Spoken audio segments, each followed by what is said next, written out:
With the launch of the new Intel Core Ultra processors, it makes sense that we would also get brand new motherboards. This is E-Rock on Tech, and today we're taking a look at the Asus ROG Strix Z890-E gaming Wi-Fi motherboard. Okay, so this motherboard was sent to me for review by Asus. However, all thoughts and opinions are my own. Additionally, Patriot sent me out 3 different DDR5 memory kits to play around with on this motherboard. A massive shout out and thank you to Patriot. Intel has launched their new chipsets, which means we now have the Z890 motherboards. Intel has provided a brief overview of the new chipset on their website. I will have a link to this in my sources down below in the video description. Now let me go ahead and clarify a few points. Number 1, Intel has now switched over to a brand new naming convention. So before it was the 12900K, 13900K, 14900K. Well, with the new CPUs, you would think it would be the 15900K, but it's not. They're now going with a Core Ultra Series 2 naming convention, so we're now at the 265K and the 285K respectively. In addition to that, Intel has also switched over to a brand new socket. They are now using the LGA 1851 socket. So what does all that mean? Well, if you decide to go out and buy a brand new Intel CPU that's in this family of CPUs like the 265K or the 285K, for example,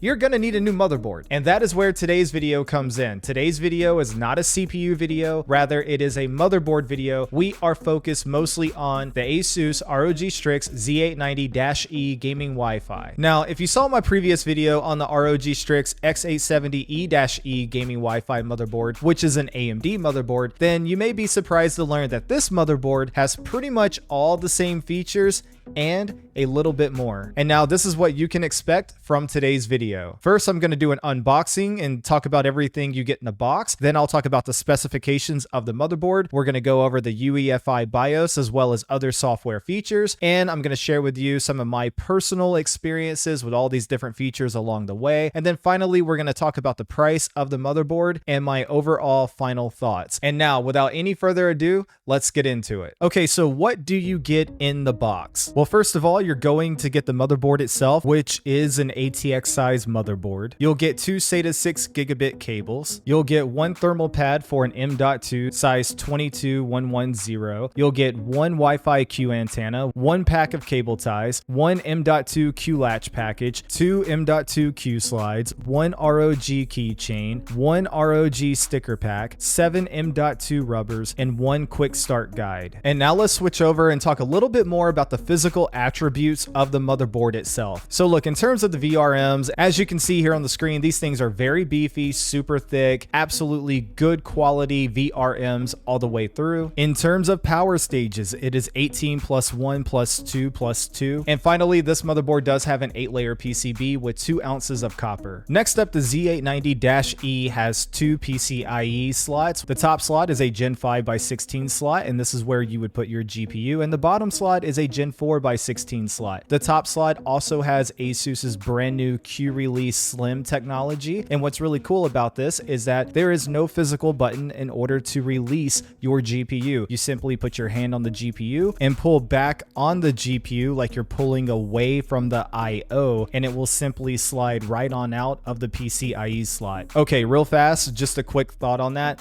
I love the Q-Release Slim technology here because Asus initially introduced the whole button idea a few years back, you know, where you push the button and then you pull out your GPU, and that was absolutely amazing, and I still love that feature today in 2024. However, this is the next step on top of that, right? You don't even have to push a button, you simply just think about it. It's more of a, hey, I want to pull this out, so you just pull it out. There's no in-between mechanism like a button. Now, I did get some comments on my last video where I showcased this technology on the AMD board, and people were a little bit concerned because they felt like, well, okay, if there's no button that I have to push, what is locking this thing in place? How do I know my GPU is not going to fall out? I assure you, your GPU is not going to fall out. I now have my RTX 4090 in the AMD version of this board with Q-Release Slim, and it's been totally fine. It has not sagged. It has not fallen out. The PCIe slot has not broken or anything like that. And now on this Intel board, the Z890-E, I have been using a big, very big 7900 XTX, the Sapphire Nitro Plus model. And again, it has not fallen fallen over or fallen out or sagged or broken the PCIe slot. So everything's good with that. So you're fine. Don't worry. You're good. Okay, next up, do you remember how the 12th, 13th, and 14th gen Intel CPUs had a design flaw where, you know, your cooler wouldn't necessarily make proper contact, and then Thermal Grizzly and other companies decided to make something called a contact frame? Well, good news. You may not need a contact frame. Not all vendors will adopt this. However, Asus has decided to adopt this brand new design. They're calling it the RLILM design, which basically stands for reduce load. And it's designed to help maximize cooling performance with traditional coolers, and it reduces the need / likelihood of using something like a contact frame. I can confirm that this Asus motherboard is using that design. I can also confirm that I was using a traditional cooler, a 360 AIO from Cooler Master, and it totally fit on just fine. I felt like it made proper contact, and my temperatures were right where I would expect them to be. So personally, after using the motherboard, I don't feel like I would need a contact frame for this motherboard. But again, not all motherboards will use this design, so be sure to check your motherboard specifications if you're in the market for a new Intel motherboard. Okay, next up, I have to talk about the title of today's video. This motherboard has 7 M.2 slots. That is insane. In addition to that, it also gives you 4 6 gigabit SATA ports as well. That's pretty impressive. Okay, 3 of these M.2 slots support Gen 5 NVMe SSDs. All the M.2 slots have heat sinks. 3 M.2 slots have dual-sided contact with the thermal pads. All of the M.2 slots support Asus's Q-Latch feature. And also the primary M.2 slot has a Q slide on it, but there's also other Q slides available as accessories in the box. So you could use those on other M.2 slots. But essentially the way Q slide works is that there are different sizes of NVMe SSDs, and basically you can slide this back and forth to match the size of your SSD. Also, if you want to talk about thermal performance and heat sinks, the primary M.2 slot has an actual heat pipe built into it. It has an actual heat pipe built into it. That is pretty awesome if you really stop and think about that. Now, the one aspect I got a little bit of feedback on in my last video with the AMD motherboard is that I didn't talk about lane sharing enough. Obviously, there are 7 M.2 slots here, so clearly there is going to be sharing of resources somewhere along the lines. And in order to discover that, it's actually very simple. There is a link in my video description, which will take you over to the tech specs. And if you look on that page, you can see that for some of the M.2 slots, it has a double asterisk next to it. And at the very bottom right there, it tells you that M.2 number 3 and M.2 number 4 slots share bandwidth with PCIe X16 Gen 5, when M.2 slot number 3 and M.2 slot number 4 are occupied with SSD devices. PCIe X16 Gen 5 will run X8 only. But as you saw right there, that's the only limitation on lane sharing for the M.2s. But if you think about it, even if you took away those 2 slots, which will cut down your bandwidth, that still gives you 5 M.2 slots to play with that do not impact your PCIe Gen 5 slot. Now, the last thing to talk about with M.2s is ROG M.2 PowerBoost. PowerBoost is an exclusive Asus motherboard feature, so currently you won't see this on any other motherboard out there. And what this allows you to do is power 7 M.2s at the same time. Without this change in power delivery, you would not be able to have this amount of M.2s on the motherboard. Now look, I don't pretend to know all the ins and outs and technicalities of it and all of that. All I can tell you is that it is a thing, it does exist, this motherboard has it, and because it has power boost, you're able to have 7 M.2s, 5 of which you can use without even impacting the speed of your GPU. That's pretty impressive if you ask me. Next up, the Z890-E gaming Wi-Fi has a dedicated start button. It has a flex key button, which is a physical button on the motherboard that can be programmed to either reset the PC, enable or disable the RGB lighting, or boot directly into the BIOS. It also supports QLED and a Q code display, and it also has an alternation mode switch, which is a physical button on the motherboard that can be programmed to either change the PCIe link speed or to change a fan fan profile. Next up, this motherboard does have an upgraded audio design. It now has a Savitech audio amp. This helps to drive harder to handle headphones. Now look, it's only a benefit if you're using a 3.5mm connection for your audio. If you're using a headset that has a USB connection, for example, this is not going to be a benefit for you. But for people who have higher end headphones that have that dedicated 3.5mm connection, this is something that will definitely be a benefit for you. Additionally, instead of the conventional high definition audio, also known as HDA interface, this motherboard supports the ALC 4080 codec, which uses a USB interface to deliver the studio level sound, reaching up to 32-bit or 384 kilohertz audio resolution. Now, Asus's website does have quite a bit of information available about the audio set here on this motherboard. It even talks about Asus's dedicated audio software like Sonic Studio 3 and Sonic Radar 3, for example. If you're somebody who's really into audio, I would recommend going to the page and checking all that information out. Other notable features on this motherboard is that it does support Wi-Fi 7 with Asus's Q-Antenna, and the Wi-Fi 7 chip supports 320 megahertz of operation. It does support Bluetooth 5.4, and it has 3 USB 2.0 headers. I want to point that out because I'm somebody who really likes RGB, custom PCs that have themes and things of that nature. And a lot of times as a PC builder, whenever you're using RGB controllers, you run out of USB headers. I cannot tell you how many times I've had to go out and buy a splitter or something like that. It's very annoying. So the fact that this motherboard has 3 USB 2.0 headers, to me, that is absolutely phenomenal. I love to see it, and I want that to be a standard on all ATX motherboards. From here on out, I think that should be the standard. I really do. Next up, the Z890-E gaming Wi-Fi features a redesign with the 24-pin connection as well as the CPU connection. Asus is calling this the ProCool Power Connectors. Basically, you have a solid pin design. The pins inside these connections are now thicker. Additionally, these connectors now have a metal shield around them, so it provides a better connection, a safer connection. However, my favorite part is the new LED indicator next to the CPU power connection. The light will go off if you have not properly plugged in your CPU power. If you haven't made a proper connection, this light will be on. It only checks for one proper connection. So technically, if you plug in both connections and one connection isn't properly seated, the light doesn't go off, unfortunately. So even though it doesn't check for both connections, it is a good step in the right direction, and it is a feature that I want to see continue to be on future motherboards. Next up, we got to talk about the I/O. So this motherboard does feature an integrated I/O shield, which is something that's always nice to see. It has 2 Thunderbolt 4 connections, which are 2 USB Type-Cs, 9 USB 10 gigabit ports, 7 of which are Type A, plus 1 USB Type-C, plus 1 more USB Type-C with up to 30 watts of fast charging, 3 USB 5 gigabit ports, which are all USB Type A, 1 display port, 1 HDMI port, 1 Wi-Fi 7 module, 1 5 gigabit Ethernet connection, 2 gold-plated audio jacks, 1 optical SPDIF out port, 1 BIOS flashback button, and 1 clear CMOS button. Obviously, you have a lot of connections here, a lot of I/O.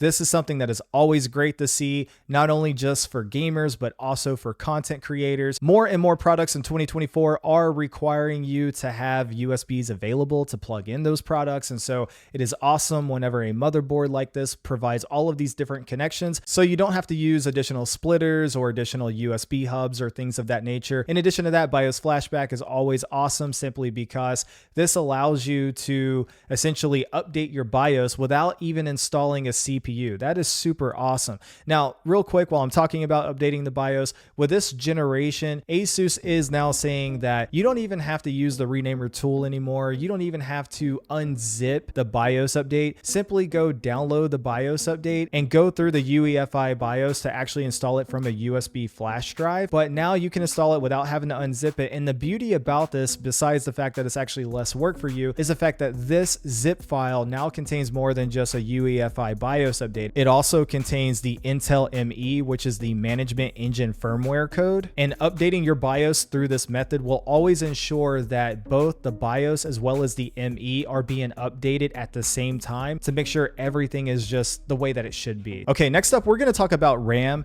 and I'm going to be honest with you right up front. There is a lot to talk about here. There is a ton of stuff to cover. I will be as quick and efficient as I can possibly be, but I want to make sure you have the proper information information. The Z890-E gaming Wi-Fi has 4 DIMM slots, and it will support a RAM capacity up to 192 gigabytes of DDR5. Asus is claiming that it can also support speeds up to 8800 plus M.2s. And one thing you have to keep in mind is that anytime you're talking about RAM speed, there's a whole host of factors that go into that, right? You have your motherboard quality and what your motherboard can support. You have your CPU's memory controller. You have the quality of the RAM itself. So there's so many different factors. And of course, you will have product to product variance. You can have 2 exact same motherboards that have the exact same specifications, but due to whatever goes on in the manufacturing process, you will have product to product variance or motherboard to motherboard variance. And so just keep that in mind.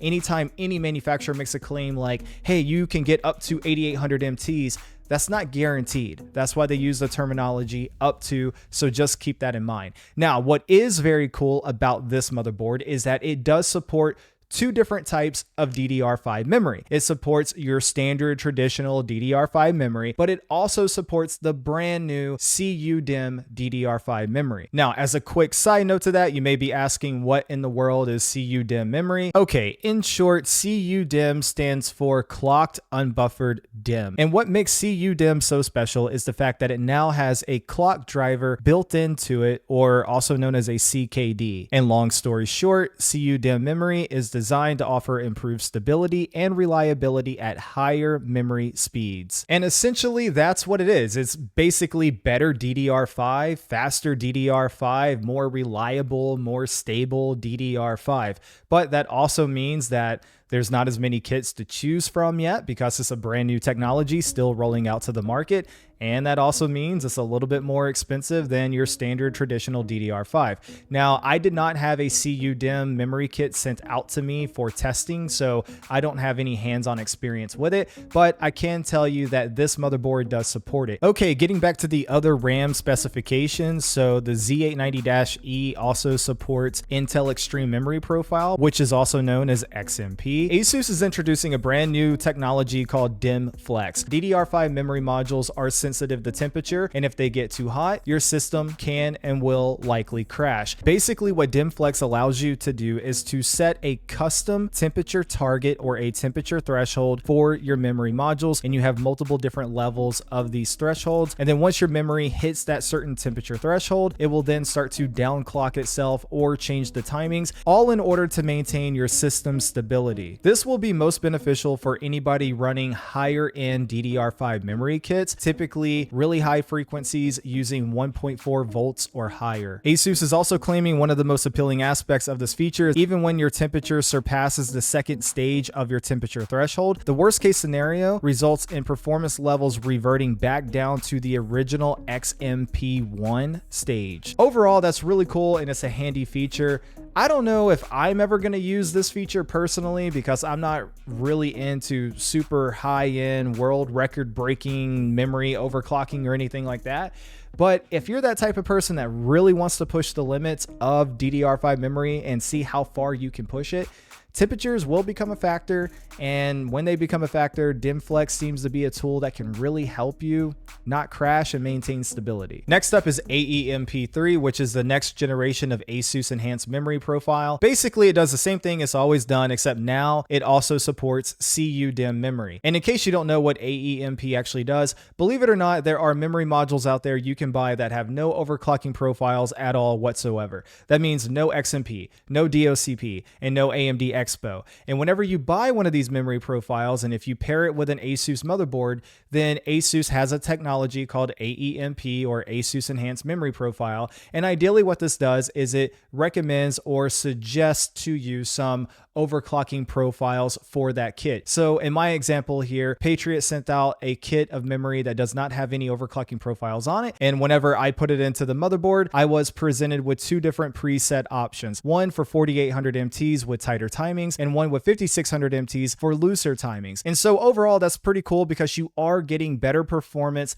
out of your memory kit at no additional cost, and it's built in right there to the BIOS for you. With that being said though, other than Patriot sending me this kit that did not have the memory profile on it, me personally, I have never purchased a memory kit that didn't have an overclocking profile on it, but that's just me. Everybody's different. Let me know in the comment section down below what your memory experience is like with overclocking profiles versus non-overclocking profiles. And I'm also curious if you have ever taken advantage of AEMP. Now, the reason why AEMP3 may be a benefit for some people is because, again, CU-DIMM memory is able to push higher frequencies, but because of that, it is going to be more expensive. Well, there are some kits that are starting to pop up, and I think they're being labeled as green CU-DIMM kits or something like that. Essentially, these kits will be cheaper, but they won't have an overclocking profile on them. And so this will be a way that you can go out there, get CU-DIMM memory, get higher speeds out of the box at a cheaper cost, and then use AEMP3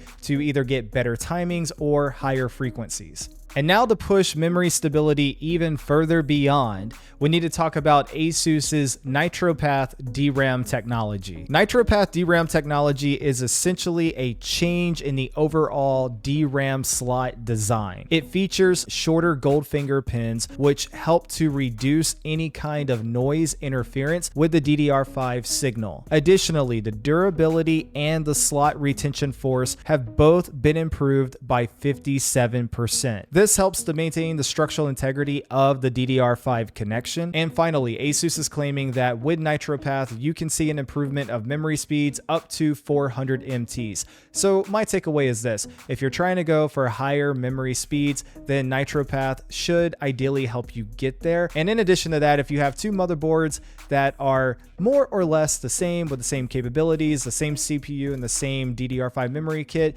the one with NITROPATH technology should help you to clock higher than the one without NITROPATH technology. And now this time, unlike my AMD video, I actually have my hands on a DDR5 8000 kit. And so again, thank you Patriot for sending that over. And I wanted to know, can I hit 8000 M.2s out of the box with no type of tuning or anything like that? And sure enough, that's exactly what happened. I took the kit, I installed it into the motherboard, I enabled XMP1, booted right into Windows, no problems at all. I even ran a memory test and it passed with flying colors. Again, no problems at all. However, with NITROPATH, the claim is that I should be able to get up to 400 M.2s more. So I put that to the test. I increased the memory speed up to 8400 M.2s. And sure enough, I was able to post and load into Windows totally fine with no problems. I did proceed to do a memory test, and unfortunately, that did not pass. But this leads me to the other RAM technology I want to talk about. This technology is called DIMM Fit, not to be confused with DIMM Flex or DIMM Detect. DIMM Fit. Now, the idea behind this is very straightforward. You set your memory speed to the highest speed that you can post into Windows with. Then, if you fail a memory test, you go back, you run DIMM Fit, and ideally, DIMM Fit will attempt to stabilize that overclock for you so that you can go and have a more reliable, a more stable overclock, and ideally pass a memory test. And so the best example I have is what I experienced. I took my 8000 kit and increased the speed to 8400, and then I was able to go to Windows totally fine, but then I failed a memory test, right? Well, then I went and I ran DIMM Fit, and then I went back to the memory test and I passed the memory test on the second try with 8400 M.2s. And speaking with Asus, this is very similar to their experience as well. Now, in addition to that, DIMM Fit will allow you to store 3 different profiles so that you can choose between those as store 0, store 1, and store 2. And from there, you can delete the profiles or overwrite the existing profiles with new profiles. You can save these profiles to a USB and take them over to a different motherboard, or you can load in from a USB. So all of that's pretty cool. Now, there are a couple of downsides to DIMM Fit. First and foremost, it takes a minimum of about 3 hours, and it can actually go longer than that. And during that process, your motherboard will be cycling through a whole bunch of codes, booting and rebooting over and over and over, and you will not have a signal on your monitor. And then when it's done, it will go back to the press F1 screen in order to proceed. But yeah, it's a very long process, and I ran this 2 or 3 different times, and yeah, each time it took 3 hours. And so yeah, that is one of the reasons why it took me so long to get this video done. because I really wanted to test that technology, right? It does work, it is good, but it takes a lot of time. Now, one thing I want to make clear here is that anytime you talk about overclocking at all, particularly with RAM, it is not a guarantee. And so just because you can load into Windows with a particular speed, but you fail a memory test, it does not mean you will be able to always run DIMM fit and then go past that memory test. If I kept pushing it further and further, at some point I would hit a limit somewhere along the lines. Maybe I could load into Windows with 8600 MTs or 8800 MTs, but no matter how many times I run DIMM fit, I would never be able to pass a memory test. So that's what I'm trying to convey here, is that it's not guaranteed, but the idea behind it is that you can overclock your RAM, load into Windows and confirm that, okay, hey, we can post, we can go to Windows, all of that stuff. And then from there, you can use DIMM fit to try and stabilize that overclock. That is the idea behind it. DIMM fit does not claim to be an overclocking technology in the sense of it will just go auto overclock your RAM for you. That is not the claim of the feature set. The claim is that it will stabilize or help to stabilize an overclock that you have set. And obviously, I wish it didn't take a minimum of 3 hours, but I understand that part at least. I get that part entirely because it's going through and trying to optimize this OC for you, which is definitely appreciated, like in the case where my 8400 MTs didn't pass the memory test, but then it did pass the second time. So that's totally cool. And now I can run 8400 MTs with that memory kit on this motherboard, which is pretty freaking awesome. So it's a good technology. I do like it. One final RAM feature that I almost forgot to mention is the DIMM detect feature. I have shown this multiple times on the channel before in other motherboard reviews, but the quick version is this will detect if you have not properly installed your RAM or if your RAM is not properly seated. Just like the CPU power connection, there is an LED light that will go off and tell you that your RAM modules are not properly seated. Also, just like the CPU power connection, it is only checking for one proper connection. However, if you do have this light on, it does indicate that you don't even have one single stick of your memory properly installed. Okay, I think that's enough on the hardware side of things. Let's switch over and start talking more specifically about the software side of things. Okay, first of all, the UEFI Bios has gotten an update. It is now in full HD. You can actually turn this off for some reason if you want to, but I definitely recommend leaving it enabled because it definitely looks noticeably better. Next up, there is a feature called the Q dashboard, which is a visual representation of your motherboard inside the BIOS. I absolutely love this. I think it looks absolutely incredible. It gives you a lot of information about your motherboard layout and where all the connections are, and I think that is very useful. Additionally, you can filter down to see only the things you want to see, like USB ports, for example. In addition to that, you can actually pick a section of your motherboard and click on it, and it will take you directly to that section in the BIOS where you can make direct changes to that section of the motherboard. Again, I'm a big fan of this feature. I love it, and I definitely want to see this continued forward in future motherboards. Next up, Asus is supporting NPU boost, which is overclocking the NPU. Okay, something new about the new Intel CPUs is that they have something called an NPU, which stands for a neural processing unit. Long story short, this NPU is dedicated to handling certain AI workloads. And this Asus motherboard has overclocking capabilities for the NPU, and it has a level 1, a level 2, and a level 3. I ran a quick benchmark of this in Geekbench AI. On the left, you see the results before any overclocking, and on the right, you see the results after overclocking. As you can see, overclocking the NPU did in fact improve the overall performance of the NPU, and so that is a capability of this Asus motherboard. Another really cool feature of this motherboard is that it has a dedicated TPU microcontroller, and what this does is capture more data about your CPU, and this translates over to both AIOC as well as processor utilization. And so in the BIOS, there is a section called processor utilization. And as you can see on the screen, it gives you a lot of information about your processor. As you can see your total uptime, you can see your accumulated voltage, current, energy, average voltage, average temperature, and average current. And what's really cool about this is that if you keep CPUs for a long time, you can monitor this over time and see if your CPU is degrading, or maybe over time you notice that the average temperature is getting worse and worse, which could be an indicator that it's time to apply a new thermal paste or upgrade your cooler or something of that nature. So the information is definitely really good to use here. Now, again, I talked about AIOC. Now, I've covered AIOC in the past, but long story short, anytime you're using an Asus motherboard that supports AIOC, Asus has an algorithm that assigns a numerical score to both your CPU and your CPU cooler. And from there, it creates an algorithm where it thinks, hey, we think we have enough headroom here where we can overclock the CPU and improve the capabilities of the CPU. You can enable AIOC in the UEFI Bios, or you can also enable AIOC in Armory Crate. Now, what is specifically different about this version of AIOC for this generation is now you can set a custom temperature target. And so you can say, I want you to overclock this CPU, but I want you to make sure you do not exceed 80 degrees Celsius, 85 degrees Celsius, 90 degrees, whatever you feel comfortable with. You can now set that as a dedicated target. Next up is Driverhub. Now, Driverhub is an application that will automatically pop up for you to install the moment you load into Windows on your new Asus motherboard. Driverhub will scan your system,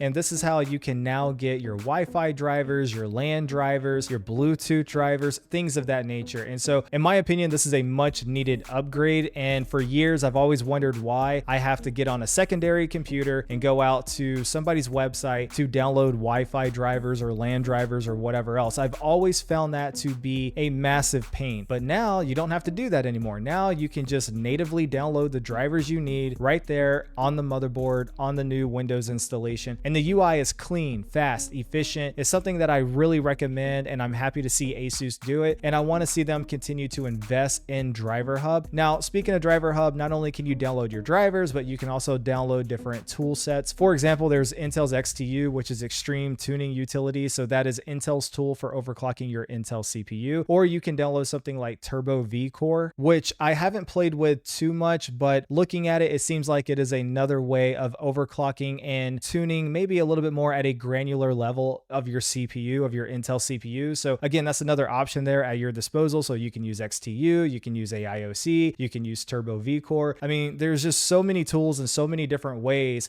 to fine tune your CPU, improve it, gain extra performance, and all of that different stuff, which is truly a phenomenal thing as a PC gamer. You want to have as many tools at your disposal to optimize your system. Next up is Fan Xpert 4, which you can access in Armory Crate. You also have access to a lot of these same features inside the UEFI BIOS. One of the main selling points here is that Asus is offering you an 8-point gradient on your fan control. So you have 8 different customizable, tunable different points of configuration so that you can really get in there and have a granular level of different temperature targets. They also have presets available for you from silent to balance and full speed. There is also an auto tuning feature as well as AI cooling too. The overall goal here, as I understand it, is that Asus is number one, trying to give you a lot of different options so that you can take full control over the airflow in your system. But number two, they're also trying to help you find that min-max ratio of airflow performance to decibel level. Basically, a lot of gamers want the best airflow possible for performance, but at the same time, they don't necessarily want their PC to sound like a jet engine. So there's a balancing act going on there, and AI cooling 2 really helps you to achieve this. But the problem with it is that you have to be using fans that are connected to the fan headers on the motherboard. If you're using, let's say, the Lee & Lee Unifans, for example, well, that's going to go in through an RGB controller, which will connect back to a USB 2.0 header, and then you'll just use the L-Connect software. Same thing with the Corsair iQ fans, and the list goes on and on. Next up in Armory Crate, there is a section for Asus Wi-Fi Q-Antenna. Sometimes in some of the marketing material, some of these features will be listed under AI networking too, but here, for me, I see Asus Wi-Fi Q-Antenna. There is something called Fast Check, which is a Wi-Fi antenna fast check. It helps to detect and measure the received Wi-Fi signal strength in your area to find the most suitable location and basically make sure you're getting the best Wi-Fi connection. There is also something called Direction Finder, which helps you figure out the best direction to place your Wi-Fi antenna. And finally, there is something called Traffic Monitor, which will monitor the traffic on your network and help you switch between different bands. However, it does seem like it only works with official Asus routers at this time. Now, this next one is called AI Advisor, and basically Basically, it's a dedicated application that lives on your desktop. It's essentially a chat session with AI, but it's all about the Asus product line and the features that are available to you. For example, it tells you straight up, I can help with Asus motherboard related questions. So I played around with it for a little while, like how do I overclock my CPU? And of course, one of the first things that pops up is enable AI overclocking. This is referring to AIOC, which I've already covered in the video. And then I asked it, how do I tune my fans? And then it goes on to give a very detailed explanation about that. There is a toggle in the bottom right-hand corner for suggestion where it will automatically suggest different questions that you can ask the AI. So I played around with this for a little while. Now, the thing that's really cool about AI Advisor is that you don't have to watch a long video like this anymore. If you don't know about these new technologies, but you want to know about them, or you're looking for easy ways to overclock your CPU or fine tune your fans or whatever, you can now talk to the AI and it will tell you about all these different features that the motherboard offers. Overall, that's pretty cool, but if I'm not careful, it might put me out of a job. Now, real fast, AI Advisor is only available on Z890 motherboards, and it is currently not available worldwide. However, it is available in North America, but that is currently the only region that I'm aware of that AI Advisor is available in. Okay, now the very last thing I want to talk about is something called GlideX. This is another application in Asus Driverhub that you can download for free. GlideX is an application where you can set it up on your phone, a desktop, and or a laptop, and then between everything, basically share screens. So you can extend your desktop screen over to a laptop screen, or you can mirror the screen however you see fit. And you might say, well, why would I need to do that? Well, here's how I used it. I was testing this motherboard in an open air configuration, like an open air test bench, and I had it connected to a 1440p monitor, and I was testing Spider-Man Remastered. I need to get some footage of this. Well, there's a problem. If I want to get footage of Spider-Man Remastered, I have three different options. Option one is OBS running natively on that installation of Windows. The problem with that is that OBS will take away from the performance of Spider-Man Remastered. So any type of benchmarks I wanted to show would technically not be fully accurate, as there is a performance impact when you're using OBS natively on a Windows installation. Option two is to use a dedicated capture card. The problem with that is not everybody has a capture card. They cost money, and then you have to go through the hassle of setting everything up, HDMI in, HDMI out.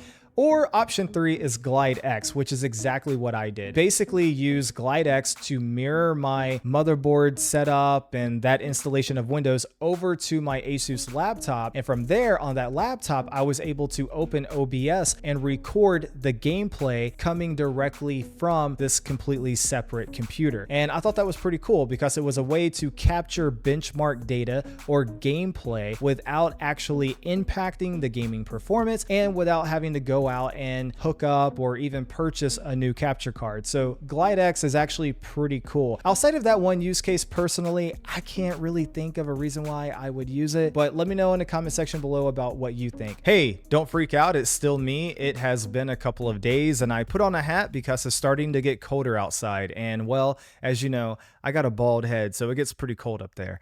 Anyway, with all that being said, if you actually made it through this entire video, which is now officially the longest video on my channel, drop a comment down below letting me know that you made it this far. Maybe use the thumbs up emoji or something to let me know that you actually watched the entire video. Seriously, thank you so much. That is incredible. You are awesome. Now look, I had originally recorded the entire video, including the outro and my final thoughts and all of that. And I just got finished editing the video and I realized I want to redo the outro. So that is what this is. All right. So what is the price of the Asus ROG Strix Z890-E gaming Wi-Fi motherboard? The US MSRP is $499 or $500. Now, with that being said, I understand that is a lot of money. However, on one hand, I just got finished reviewing the AMD version of this motherboard and I gave it a glowing recommendation, and that motherboard is my daily driver. I highly recommend it, and I've had zero issues with it. Okay, look, logically speaking, if I gave the AMD motherboard a glowing recommendation, then to be fair, I have to give this Intel motherboard the same glowing recommendation because for the most part, they're the same motherboard, except one's AMD and one's Intel. And technically, the Intel board is the same price as the AMD board, but you get a few extra features with it. And so I would say, as far as motherboards go, the ROG Strix Z890-E gaming Wi-Fi is a great motherboard, and if you decide to buy it, I think you're going to be happy with it. With that being said, I fully understand that $500 is a lot of money, and so if you're somebody who's looking for a new Intel board but you don't want to spend $500, I would say stay tuned, get subscribed, and turn on notifications, because I'm getting ready to review the Asus TUF Gaming Z890 motherboard. That's going to be a lot cheaper, and in that motherboard video, I will be doing a motherboard giveaway.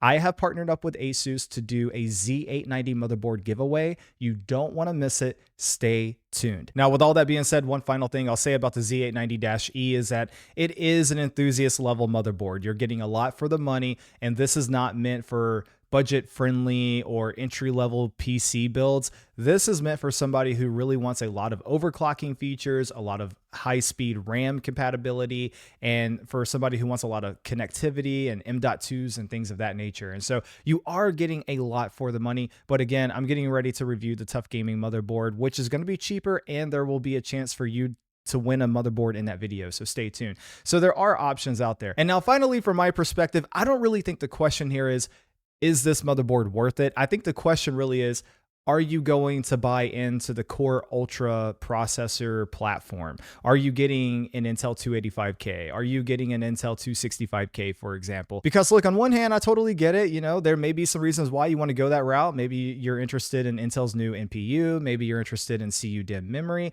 But then on the other hand, you know, if you sit there and look at some of the gaming benchmarks, the 7800X3D, the 9800X3D, and I think even the 14900K are really outperforming the 285K. So it really depends on what you're in the market for, and I'm genuinely curious to know what your thoughts are, so drop a comment down below. Now, with that being said, if you appreciate videos like this, which took me a lot of time, do me a favor, hit the like button, get subscribed, maybe drop a positive comment. And if you want to go one step further, I do have a Patreon page, and I have an awesome community of Patreon members who have really been consistent and loyal for a very long time now. And we have an awesome Discord community where everybody gets along and we really just enjoy each other's company. And so I just want to say thank you to all of my patrons at this time. And if you're interested in being a part of that community, it's only $1 to join the Discord. Anyway, with all that being said, thank you so much for hanging out with me. That's all I got for this one. And until next time, E-Rock out.